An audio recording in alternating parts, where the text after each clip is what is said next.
Use simple surveys to double your business on today's episode. Today's episode is brought to you by Thrive Themes, blazingly fast WordPress templates and plugins built to get more traffic, more subscribers, more clients, and more customers to you. To find out how Thrive Themes can turn your blog or website into a money-making work of art, go to servenomaster.com/Thrive Themes. Are you tired of dealing with your boss? Do you feel underpaid and underappreciated? If you want to make it online, fire your boss and start living your retirement dreams now, then you've come to the right place. Welcome to Serve No Master Podcast, where you'll learn how to open new revenue streams and make money while you sleep. Presented live from a tropical island in the South Pacific by best-selling author Jonathan Green. Now, here's your host. We've all seen those really cool and fun quizzes online. Which character are you from your favorite TV show or movie? Take this quick quiz to find out your IQ. For the past 20 years, these surveys have been one of the most effective ways to get someone's email address. A long time ago, way back in college in the late 90s, I took one of those IQ tests. You answer all the questions, and at the end it says, oh, you want to get your results? We're processing them. Give us your email address. We'll send them as soon as you're ready. And people do it. It's a great way to capture an email address. It's a great way to form that connection with someone. And it allows you to give a stronger result. When you go through a survey, the technology now can react to your answers. If you go through one of my surveys, and I'm doing more and more of these to give a better experience. For example, if you take one of the surveys to see your current fate level, or to see how you are on the depression spectrum, or any of the quizzes I'm trying to develop in surveys, your result will change the emails you get. It will change how I communicate with you. For example, let's say you take one of my quizzes with the depression book and we find out you're really struggling with depression, really strong level. Well, then I'm going to send you more emails and more encouragement to deal with that problem. I'm going to really focus on helping you overcome that. But if it turns out you only have the lightest of touches, you're only a little bit curious about depression, but it's not affecting your life in any way, then those same emails would be wasted. They wouldn't be well targeted. You can use surveys to find out what people want and then give it to them. I use several different types of surveys in order to improve your experience. You're my customer, you're my tribe member, you're my follower. It's very important to me to really give you an amazing experience. So the first type of survey I use is a simple one-question survey. I use a service called ProWritingAid, which is owned by WordPress. I use the free version. I don't pay anything. And I tend to, with my ProWritingAid stuff, be very simple. So the two most recent surveys I did using ProWritingAid, one was which book cover do you like for Control Your Fate? And I had the 6 or 7 designs. I sent everyone on the email list a chance to look at the designs. You just click which one you like and click, this is my favorite, yes. After the first round of results, I used a second batch of designs based on the survey results and ran a second survey. What was interesting is that the answers were almost perfectly evenly split. 3 people like number 1, 3 people like number 2, 3 people like number 4. So the percentages were almost perfectly evenly split. So sometimes you don't get the perfect data. In that case, I found a couple that nobody liked, but there were a lot that were very evenly split. The second survey I recently ran was which product should I work on next? It had a list of 4 product ideas and then an other. And again, the split was almost perfectly even. Sometimes you're going to get that data and that tells me that there's equal interest in all the ideas, and that's okay. That's a useful piece of data. That tells me that I'm not on the wrong path. That tells me that all of my ideas are equally good. Some people were interested in blogging, some were interested in copywriting, some were interested in some of my more advanced writing techniques. And all of those results tell me, okay, none of these is a really bad one. Sometimes you'll have 4 or 5 ideas and only one of them people like, or people like 4 of them and hate the 5th one. And that tells you, okay, you can work on whichever one you want, but not this one. That's really good data. A more sophisticated survey is the one I've been working on, which is the career assessment quiz.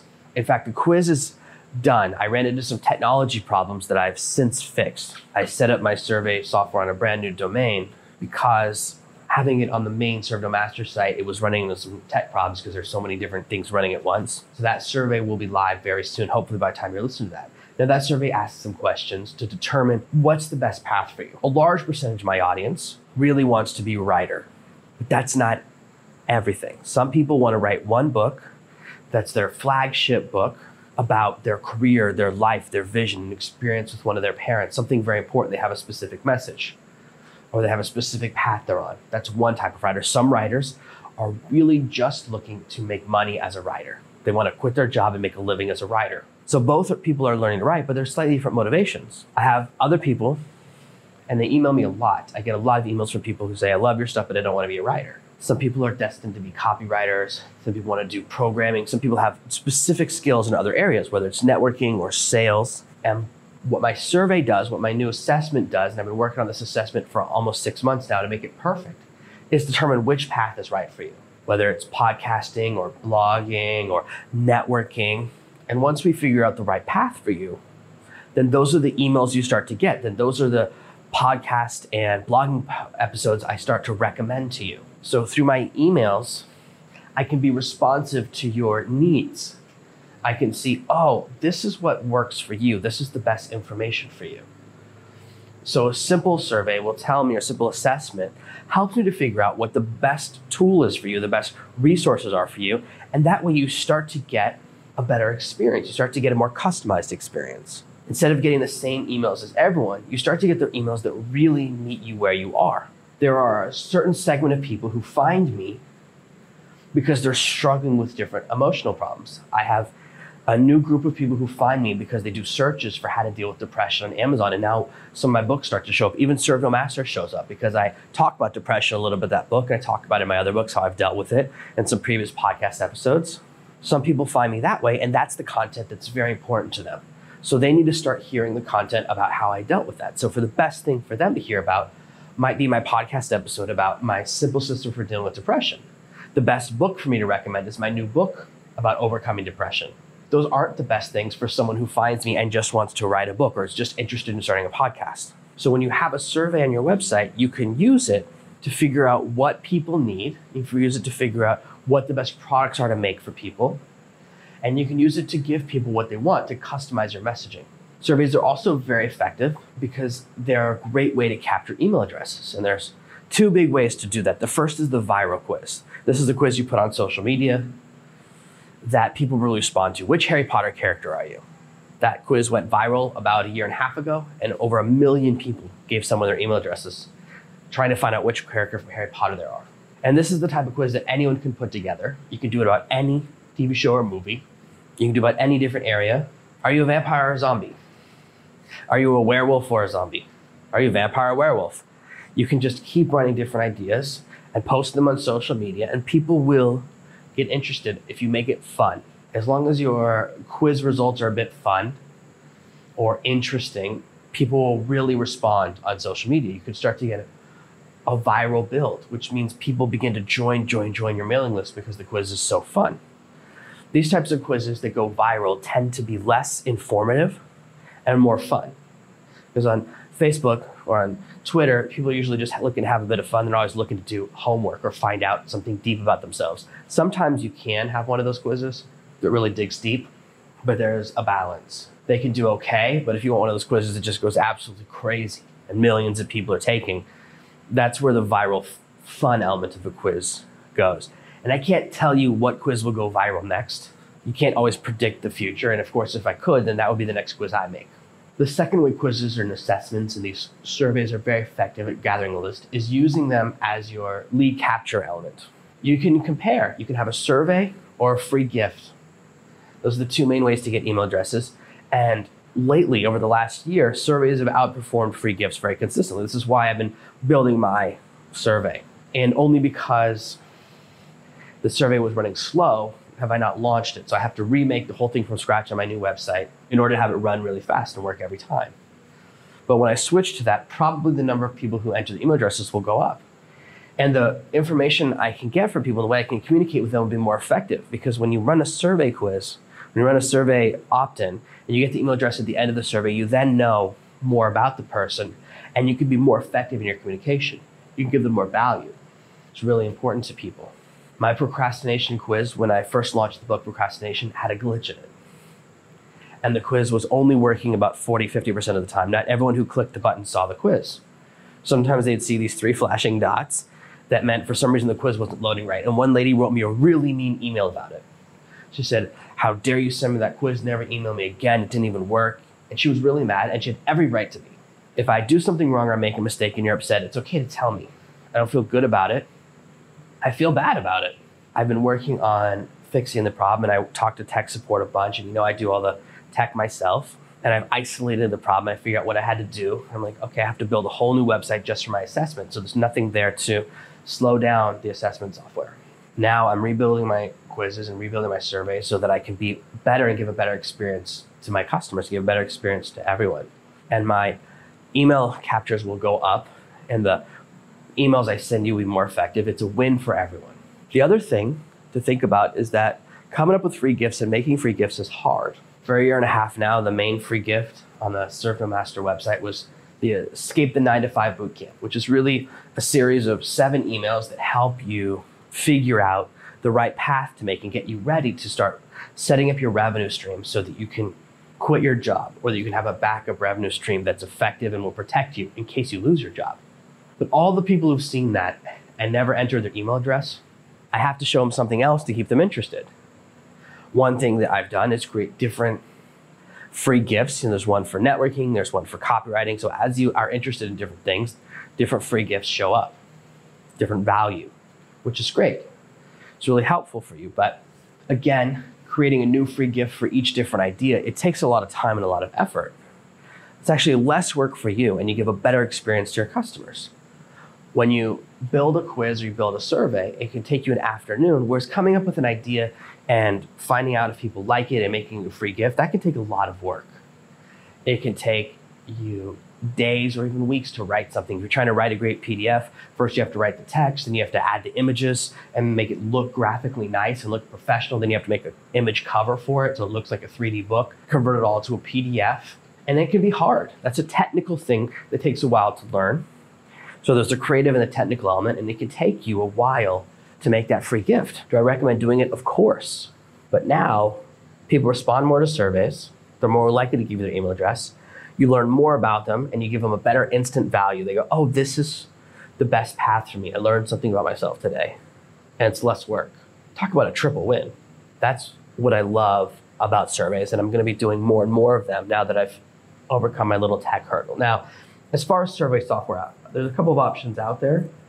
I happen to use the Thrive Themes quizzes. They call it Thrive Quizzes. As you know, if you follow me for a long time, all of my tools are built around Thrive. My design is Thrive Themes. For getting reviews and testimonials, I use Thrive Ovation. All the tools I use are part of Thrive Themes. I pay once a year a single flat fee, and it gives me about 15 different tools by them that I use that are all really well designed, work quickly, and give you a great user experience. I love them. I used to use a different platform, but I switched to Thrive last year when I ran into some glitches and my website crashed. There are some competitors out there that are purely quiz-based software, but they all are far more expensive. For a long time, I was emailing Thrive saying, guys, I wish you had a quiz. I wish you had a survey type of software. And then they launched it. I was so excited. The competitors are, some of them are $100 a month. Some of them are a couple $100s a month. A lot of the competitors charge you per survey filled out. So if you have a really successful one, you could end up paying a huge amount of money. Of course, you'll make your money back because you're building a massive list, but not everyone is ready to start out spending $100 a month just to be able to run quizzes. You can do simple surveys with PollDaddy. It's the other tool I use that's free, and I do recommend starting there. You can't do as sophisticated stuff, but it's a great place to start. So if you have no budget and you're starting from scratch, it's fine. PollDaddy works. I've used it for some of my stuff. I've used it for 2 polls this year. What I like about Thrive, and the reason I use Thrive quizzes, is that I can have dynamic responses. Based on your answer to question 1, I can send you to a different question 2, and then I can send you to a different question 3. So, for example, maybe you're in the fitness space, and your first question can be, are you male or female? Someone visits your website, you're teaching about yoga. I talk about yoga a lot because I do yoga almost every day. And you say, are you male or female? And they say, oh, I'm male. Male and female people, men and women, they have different fitness needs. Most guys who are overweight were worried about our big tum-tums, right? But a woman who's overweight, the weight might be somewhere else on her body. The way she feels about it's different. The exercises she needs to do are different. And so asking different questions, you can find out why they're there. Your second question can be about age. So then you can have different buckets or different groups of people you deal with in a different way. Maybe you have one set of emails for women under the age of 40 and another for women over 40 and the same for men. So now you have 4 sets of emails. Or you figure out, okay, this is how I need to communicate with people differently. They have different problems. It's easier to lose weight when you're younger. As you know, your body, as it gets older, it's more effort, more work. You have to be even more dedicated. For me now, I just came back from a little trip and my weight shot back up. I didn't exercise for 5 days and my weight went back up. I've been back for 2 days now and I'm on a super strict diet, exercising like crazy to really get my metabolism back where it needs to be. But it's so much harder than when I was trying to lose weight at 17. I wish that I'd been dedicated to fitness at 17 so I didn't have to fight so hard now. But what can you do? You can't change the past. No point crying over spilled milk. It's just reality. So that means you can offer different types of training, different types of advice to people based on their gender, their age, their health experience. Whatever space you're in, you can do more dynamic quizzes and more dynamic surveys when you're using Thrive. You know, I'm a big proponent of Thrive themes and Thrive leads. They're one of the big advertisers on this podcast. But it's because I use the tool. It's one of my primary tools. You cannot visit my website without experiencing Thrive themes since the design is by them. All the surveys are by them. Every time I ask for an email address, it's a Thrive tool. You can build surveys several different ways. You can have just pure questions. You can have questions with images. I like using images in my quizzes. I think it looks cool. I think it's a better user experience. But not every quiz answer lends itself to an image. If you're asking people about their age and you have a picture of like a young, beautiful person or an old person with a cane, not everyone's going to enjoy that. Not everyone appreciates that imagery, so you don't always need imagery with your quizzes and your surveys. When you're thinking about using your survey or quiz, perhaps you're circling back to the fact that at the start of this episode, I talked about growing your business. So let's talk about how surveys can help you financially. The first is that your opt-in rates will increase. Even with a book, and I've been working on this technology for a while, I don't have any software right now that can show a quiz within a Kindle device, unfortunately. What I have to do right now is capture an email address and then send someone a link the next time they're on their computer or phone that they can take the quiz. Because of the way my quiz software is dynamic and it's so advanced, I can't do it within the Kindle. I wish I could. I wish I could make you take the survey just inside of your Kindle device, but the technology is not there yet. And it's very unlikely that any company that's building quiz software will make something just for Kindles, even though I wish they would. It's too small a segment of the market, and maybe I'm the only person in the world that wants it. It increases the percentage of opt-ins. More people give their email address, more people are interested in that. The larger your email list, the more money you're gonna make. If you have a list of 1,000 people and you're making $1,000 a month, that's great. If your list was 10,000 people, you're making $10,000 a month. So you can look at what you're making right now with your list size and realize, if I double it, I double what I make. If I triple it, I triple what I make. That's wonderful. So you definitely want to really focus on list growth. The second way it helps you grow your business and make more money is that you give better and more customized communication to your audience. If you send people the wrong emails, they'll only open them a few times. If someone finds me and they're really struggling with depression, I send them a bunch of emails about becoming a writer, they're eventually going to stop reading my messages. Even if on day 7 I switch, so the first 6 emails are all about being a writer, day 7 I talk about depression, it might be too late. They might not open that email. So having more effective, more targeted communication means they're more likely to open emails, they're more likely to look at the right things. It's easier for me to say to someone after 2 days, hey, it looks like you're really struggling with this. Here's a podcast episode on depression. Here's another book about depression. Here's another technique for dealing with that issue. Same thing for procrastination. Oh, you're really struggling with procrastination. I better not wait a week to send you emails because you're not going to read any emails after this one because you're a procrastinator. Let me give you an answer effectively really fast. So you're getting more email addresses, you're emailing them more effectively, and that means that you'll make more money as an affiliate or as a salesperson. When you start a relationship with someone via email, when you begin to have someone on your email list and you're communicating with them, you only get so many chances. If you recommend the wrong thing 4 or 5 times, you're going to lose that relationship. They're going to stop listening to you. The quality of your advice, the amount they respect you goes down. Let's say we were best friends and I recommend a movie to you. Movie's terrible, you hate it. Next week I recommend a movie to you again. It's not the type of movie you like at all. I recommend a horror movie to you, but I should know you don't like horror movies. The third week, I recommend a children's movie to you. It doesn't even make any sense. You don't have any kids. Why would you want to watch a children's movie? Week 4, you might not even ask my opinion. Even though those movies will be right for some people, they're not right for you. You'll stop opening my emails. You'll stop clicking my links. Our relationship will start to slide down the hill. But when you have a more targeted list, when instead of it just being everyone who's visited your website or everyone who's interested in any of your books, when it becomes really specific about what they're interested in, the topics and the ideas that matter to them, you can build a stronger relationship. You can have more respected advice because the things you've recommended make sense to them. When someone recommends information, training, tools, blog posts, podcast episodes, social media posts that are valuable, you start to listen to their advice more. If that same best friend recommends 4 movies in a row that are awesome, week 5, you're waiting for that email. You're chomping at the bit to find out their next movie recommendation. Good recommendations raise your credibility, just like bad recommendations lower it. And this is how you can give people better and better and better advice, better and better and better content, better and better and better recommendations. So as you look to growing your business, whatever market you're in, whether you're in business to business, whether you're in business to consumer, whether you're in advice, whether you're in entertainment, surveys, quizzes, assessments, they can help you grow your business. They can help you form stronger relationships, give people better advice, no matter what market you're in. Surveys, when effectively used, can double your business. Thank you for listening to this week's episode of Serve No Master. Make sure you subscribe so you never miss another episode. We'll be back tomorrow with more tips and tactics on how to escape that rat race. Head over to servenomaster.com/podcasts now for your chance to win a free copy of Jonathan's bestseller, Serve No Master. All you have to do is leave a 5-star review of this podcast. See you tomorrow. Thank you for listening to the Serve No Master podcast. Make sure to subscribe so that together we can achieve true freedom.